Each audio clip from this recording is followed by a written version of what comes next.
Hi and welcome to this course entitled Trauma and Literature, where we're looking at Butalia's book, The Other Side of Silence. So we'll just continue from where we left last time, and this should be on your screen. So as you can see, I'm just to sort of very quickly go back to the final sentence of the last session, where Butalia, the narrator, Oweya, she mentions that the only recollection that remains sharp and crystal clear is the many conversations she had with her uncle, Rana Mama.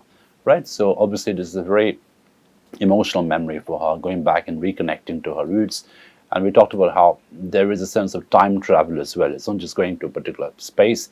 It also seems to be going back in time to a certain extent and reconnecting to people that she had been partitioned away from. And again, we're looking at how the whole event of partition becomes a political event, an emotional event, an experiential event, and also to a certain extent an ontological event, right? It's something which changes, right? So there's a shift, an ontological shift. But then again, there's going back to Pakistan, going back to Lahore, and reconnecting to her family Oweya seems to sort of go back in time as well. Now, the conversations with her uncles seem to her that the fundamental feature of the entire memory of Lahore, the conversations she had. And again, what that means at a certain very cognitive level is a very interesting relationship between memory and storytelling, because obviously the conversations she had with her uncle were in the form of stories, so the stories the uncle told her, and the stories inform her memory. So we're looking at a very direct and cognitive correlation between storytelling and remembering, right? So memory, the finest form of memory over here, emerges through a form of storytelling. So we'll just continue from that bit, and this should be on your screen. Why had he not left with his brother and sisters at partition? I asked him. Why did you stay back? He replied that, like a lot of other people, he had never expected partition to happen the way it had. Many of us thought, yes, there will be change, but why should we have to move?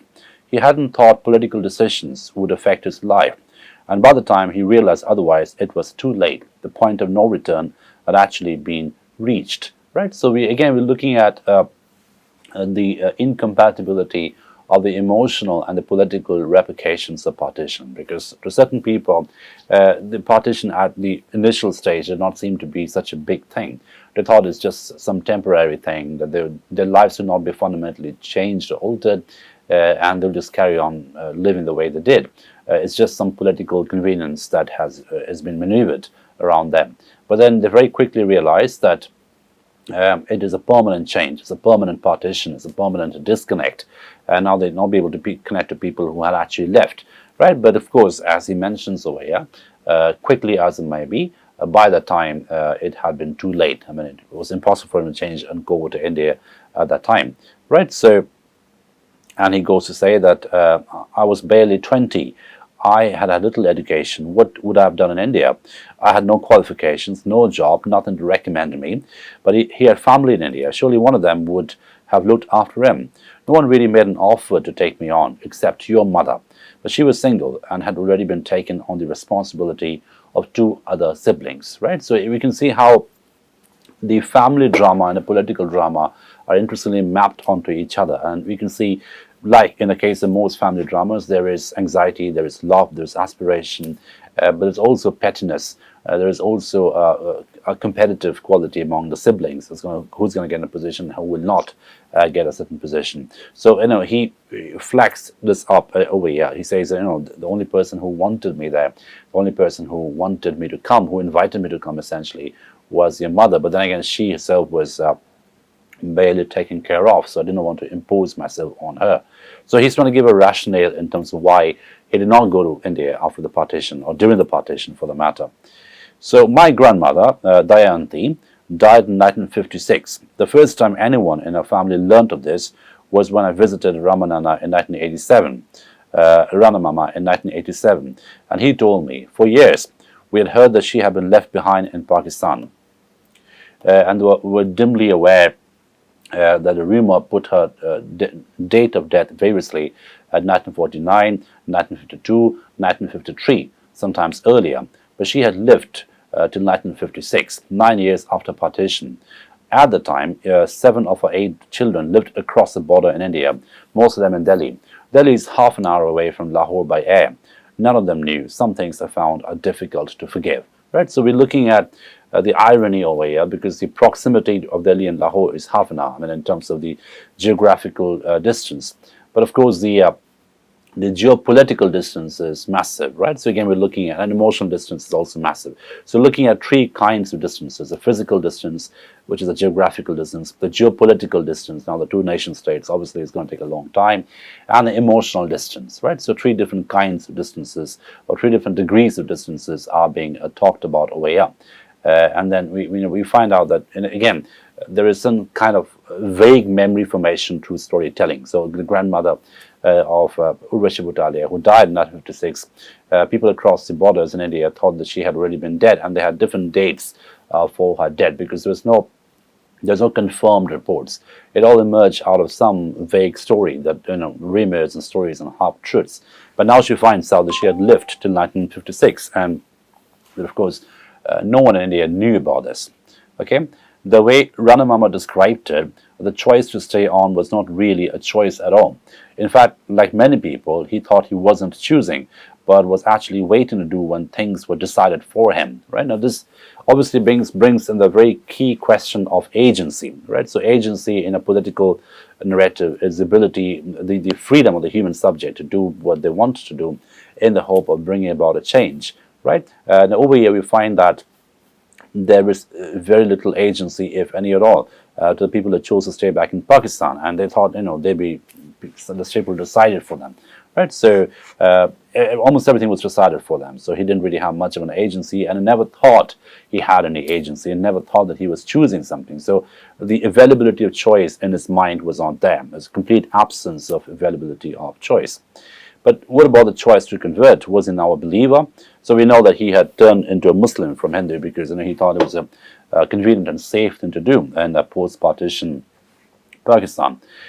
Had he been one, then what did religion mean to him? After all, the entire rationale for the creation of the two countries out of one was said to have been religion, and it was widely believed, with some truth, that large numbers of people were forced to convert to the other religion, right? But Rana. So again, the shift across the border, we see a similar shift over here as well. It's a religious shift to many people as well. They also cross the border, cross the boundary, and they go to the other faith, the landscape of the other faith. So someone becoming the other religion person is also a form of crossing. So as you can see, Rana did not cross the geopolitical border, but he did cross the religious border. So he became a Muslim, and then now he's asked by his niece, why did he do it? So what did religion mean to him? No one forced me to do anything, but in a sense, there wasn't really a choice. So again, we can see that no one forced anything on him, but then there doesn't seem to be much of a choice. And this is a question of agency which comes in. So agency is not always related to compulsion or the lack of compulsion or freedom. Agency is a very complex category where sometimes you seem to have choices, sometimes you seem to have liberty, but then you don't really have it. No one forces you to do anything, and yet you end up doing something because there isn't any other option available, right? So it's a very complex category of presence and absence. It's like an interplay of presence and absence. Sometimes you seem to have choices, but then you actually don't have any choice. You're just supposed to choose just one, given the circumstances. And again, equally, sometimes you're not forced to do anything, but yet you end up doing something because there doesn't seem to be any other choice. So it is a complex category, which is not always external, but also experiential in quality. Depends on the experience of the person, right? So what experiential position is the subject in at any given point of time to act agentically, or the absence of agency. Okay, no one forced me to do anything, but in a sense there wasn't really a choice. The only way I could have stayed on was by converting, and so well I did. I married a Muslim girl. Changed my religion, and took a Muslim name. So again, we're looking at some kind of border crossing here as well, some religious border crossing.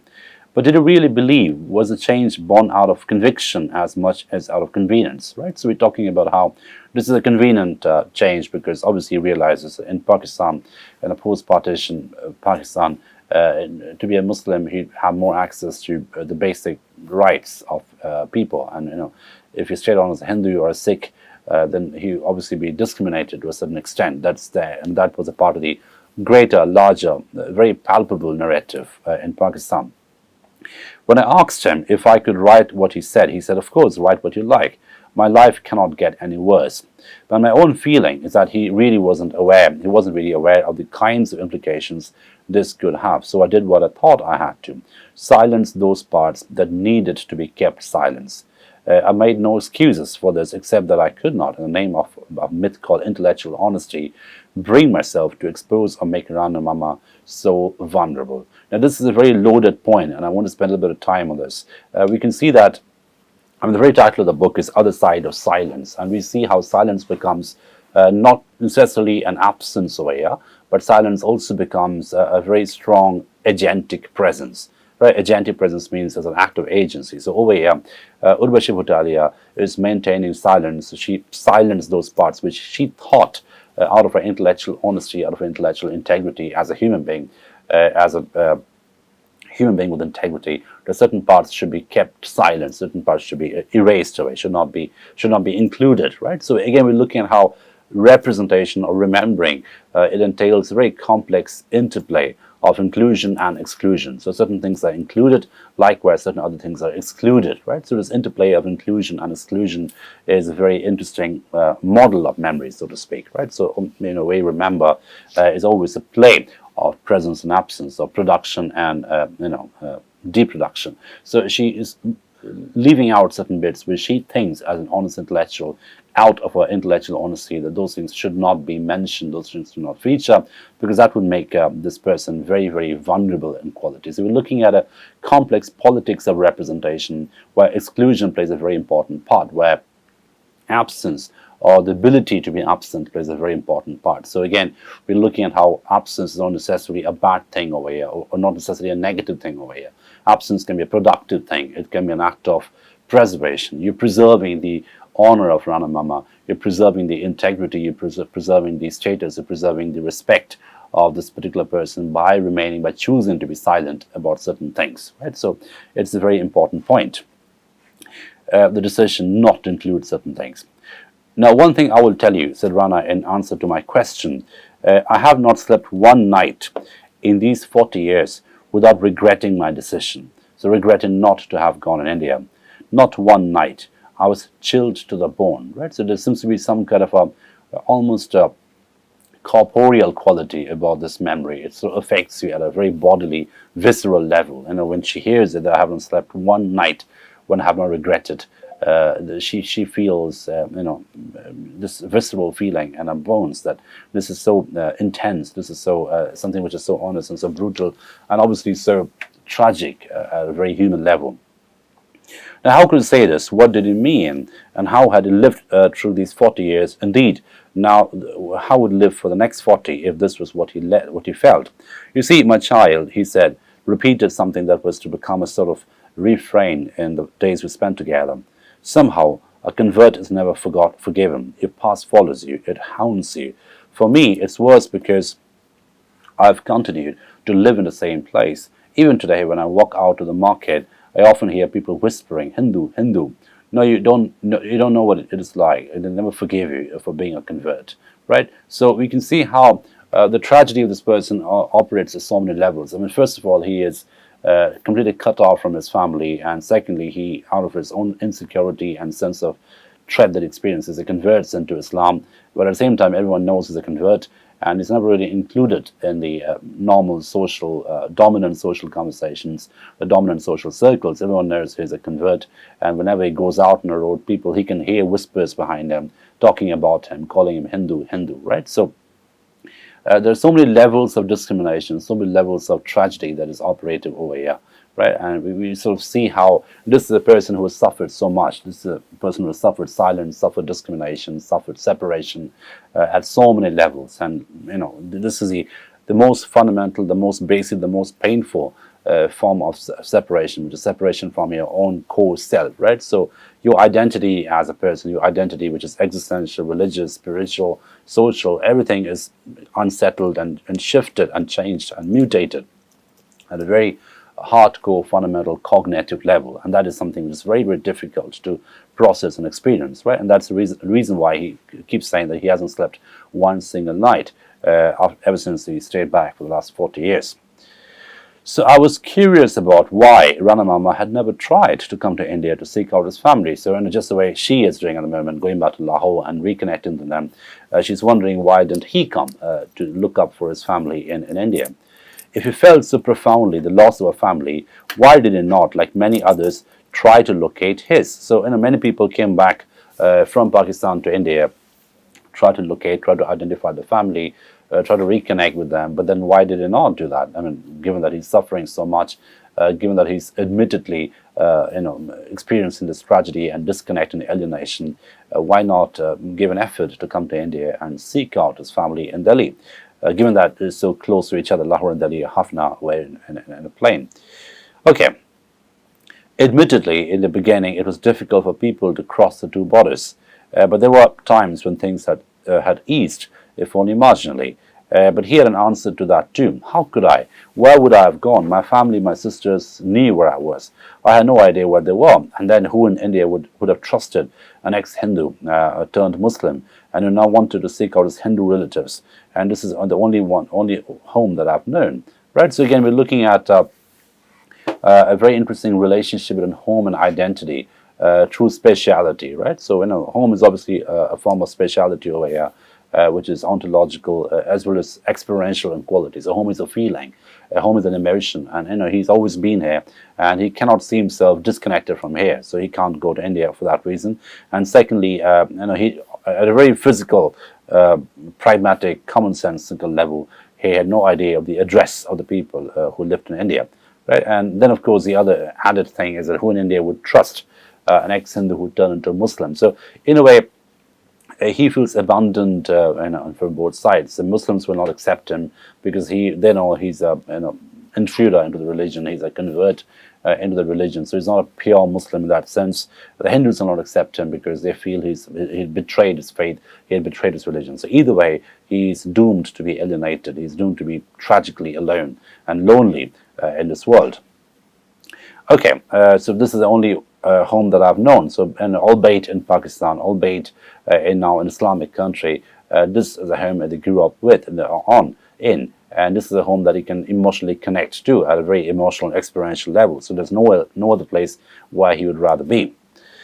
And yet, home for him was defined in many different ways. Ever since television had made its appearance, Rana Mama made sure he listened to the Indian news every day. So again, as you can see, it's a very complex interplay between home as an emotional construct and home as a geopolitical construct. So geopolitically, his home is Pakistan, but emotionally, his home is India. So he finds different ways to engage with India, Indian affairs, Indian politics, Indian television, etc. And then, of course, the game of cricket, it becomes some kind of a symbolic agon of the sort of a proxy war between India and Pakistan, a proxy battle between India and Pakistan. And obviously things were very tense and stressful, and it was a very polarized kind of thing. But we get to know that he secretly used to support India. And again, that's something he cannot admit in public. He cannot admit in the open. So he has to lead a kind of a double life, right? So he's a Hindu who has now become a Muslim, by an act of conversion because he wanted to stay on in Lahore. But at the same time, in his mind and his emotion, he still feels like his old self, which was a Hindu self. And of course, he's completely disconnected geopolitically as well as existentially from his family members. Okay, so cricket, the game of cricket becomes very symbolic over here. It's a ludic landscape, ludic means playful. It's a ludic landscape which also doubles as a proxy battle, a proxy war, a proxy contest between India and Pakistan, which brings in all the other kinds of attachments to it, the nationality, religion, culture, etc. So when cricket was played between the two countries, he watched and secretly rooted for India. So the key word, the operative word over here is secretly. So he cannot acknowledge that publicly. He cannot mention that he admires India, because obviously that will land him in trouble, because he's in Pakistan, which is a different country, which the very formation of Pakistan was a breaking away from the Indian territory. So obviously he cannot support India emotionally. So again, we're looking at a very interesting relationship between emotionality and spatiality, right? Or shall we say, emotional speciality. So spaces become not just physical places with roadmaps and coordinates, but also emotional investments, emotional performative investments, emotional performative constructs. Right? That's something that he experiences over here. So there seems to be some kind of an incompatibility between the geopolitical space, which he calls home, which is Pakistan, and the emotional space, which he feels himself connected to, which is India, although it's never been there and not likely to go either. So often when it was India playing another country, he sided with India. More recently, he sometimes watched Indian soaps in a small screen. So we see how the television becomes some kind of a connector, some kind of a discourse network through which, it sort of channelizes things from the outside. The other world comes in, right? So television becomes a kind of a leveler of sorts, right? So he would have access to the Indian soaps, his television serials. Sometimes you'd be able to see those. And although he had told me that his home was Lahore, and the only home he'd ever known, it was to India that he returned for a sense of home. So physically he was fixed in Lahore, but emotionally, in a very utopian kind of a way, he turned towards India, a place where he's never been to physically. Right. So the Punjabi word used over here is called watan, and that's obviously a very emotional word. And that again flags up the relationship between the physicality of a land and the emotionality around the land. So the emotional investment one has in a particular land.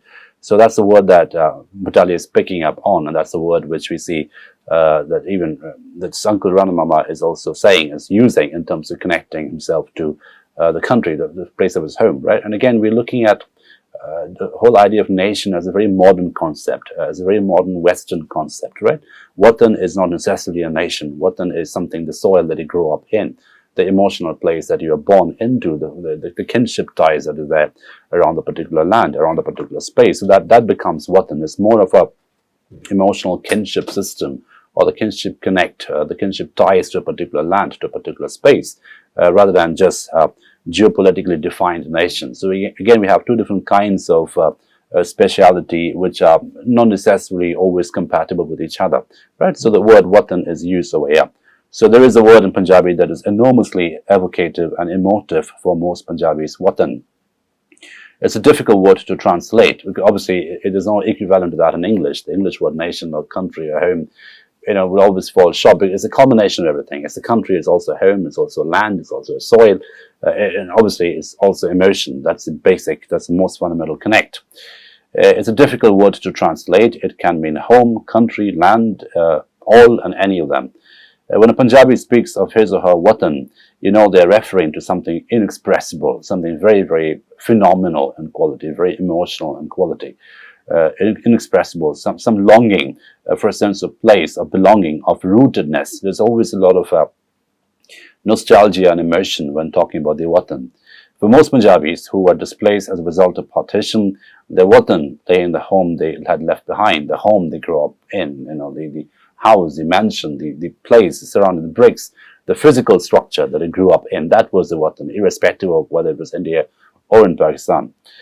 For Rana Mama, in a curious travesty of this, while he continued to live on the family home in Pakistan, his watan became India, a country he had visited only once, only briefly, right? So we now get to see this almost dark, humorous quality about his visit to India, and in a very emotional way, India, the other land, becomes watan for him, because despite the fact that he's staying on in a place that he grew up in, because everyone had transported, everyone had sort of moved over to India, his emotional connect, his emotional ties, his kinship, everything stayed on the other side, and that became, ironically for him, the watan rather than the physical place where he continued to live, right? So, and we get to know now that it's only one time when he went to India, and that was a very strange experience for all of them, and this is the account that we get.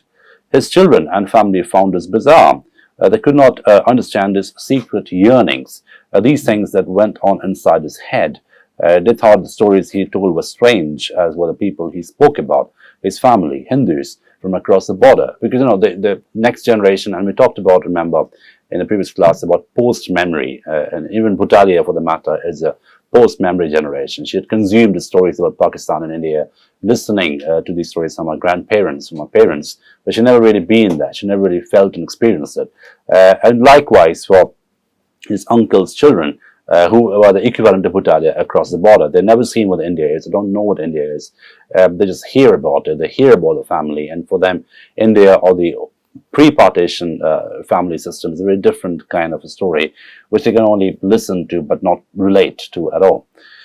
Okay, so who are these people, the Hindus across the border? Who are these family? Who are these relatives that their father talks about and, they don't really understand?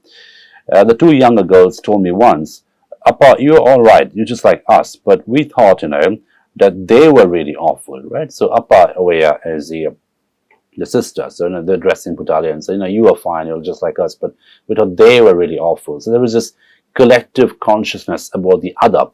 For the Pakistanis, it is about the Indians. For the Indians, it's about the Pakistani. And that collective consciousness is a very negative kind of an identity, right? So there's always this fear of the other. It's slightly xenophobic, slightly, just out of political construction, out of an emotional ignorance. That everything comes together, and the other is created, true fear, right? And now, obviously, they're seeing someone from the other side, and they can relate to her, and so they tell her that individually, we find you are fine, just like us. But then we have this fear of the other, that they are just awful, they meaning the collective Indians.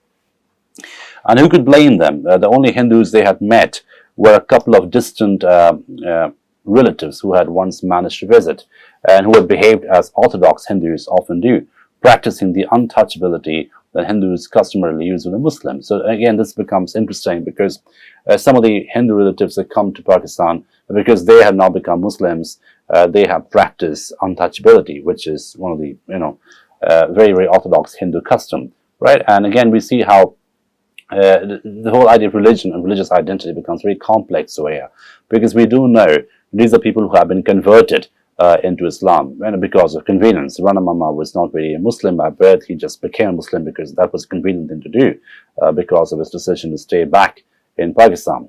They would insist on cooking their own food, not eating anything prepared by the family, and somehow making their hosts feel inferior, right? So this inferiority comes from a sense of difference, which is sort of maintained. Bir Bahadur Singh, one of the people I interviewed later in the course of my work in partition, told me what he thought of the way Hindus and Sikhs treated Muslims, right? So there's one person who's talking about how Hindus and Sikhs treated Muslims, especially in Pakistan. Such good relations we had that if there were any function that we had, then we used to call Muslims to our homes. They would eat in our houses, but we would not eat in their house. And this is a bad thing, which I realize now. So if they would come to our house, we would have two utensils in one corner of the house, and we would tell them, pick these up and eat in them. They would then wash them and keep them aside, and this was such a terrible thing. This was the reason Pakistan was created. If we went to the houses and took part in the weddings and ceremonies, they used to really respect and honor us. They would give us uncooked food, ghee, atta, dal, whatever, sabjis they had, chicken and even mutton, all raw. And our dealings with them were so low that I'm even ashamed to say it. A guest comes to our house and we say to him, bring those utensils and wash them. And my mother, our sister, have to give them food. They will more or less throw the roti from such a distance, fearing that they would may touch the dish and become polluted. We don't know how low our dealings with our lower caste, such as Hindus. We don't have such low dealings with our lower caste as Hindus and Sikhs did with Muslims, right? So what we see over here is very tragic and painful series of rituals of difference, social difference, religious difference. And this kind of practice ritual is something that is constructed and orchestrated and carried on. And there is this fear of contamination, fear of pollution. And we can see that how all these fears are psychologically operated because of certain kinds of constructs, certain kind of social constructs, right? The fear of the other, the phobia, the revulsion about the other, the fear of contamination. So there is a sense of hygiene over here that has been maintained. And this is obviously an anecdote, an account by someone called Bir Bahadur saying what this account does at a very fundamental level, in a very ashamed way. So it's a retrospective account. He's sort of thinking of things that have been done, and the voice is very, very embarrassed and apologetic, the retrospective voice. And they realize that this was a treatment done to the other, the religious other. So this obviously means there was a very fundamental disconnect, a very fundamental phobia, a very fundamental fear of contamination and hygiene, which is entirely socially manufactured, which is entirely socially engineered, but that became very, very real. That became very, very experiential. And this obviously grew to the bigger event of partition. So we can see how,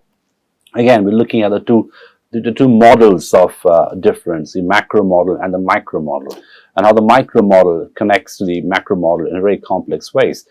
This distance from the other, this revulsion of the other, this phobia of the other, this eventually became expanded and became this big political event, which was Pakistan and India, the partition, right? So I'll just conclude with this point, but the important thing over here is to see how the little stories, the micro accounts, the micro memories, all these become very interesting in terms of a more complex and fuller understanding of the broader event of partition. So Butalia doesn't look at partition as purely a political event, as purely a geopolitical event, but she also looks at partition as an emotional event, as a phenomenal event, as something which really shifts the ontology of the subject, the identity of the subject, the experience of the subject, the experiential identity of the subject, right? So everything shifts. So as you can see in the case of this uncle of Butalia, Rana Mama, when he becomes a convert, when he converts into Islam, he does it out of convenience, but at the same time he realizes there's no other choice. I mean, no one compelled him to do it, but that seemed to be the only option available given the circumstances. And we see how that makes them doubly marginalized.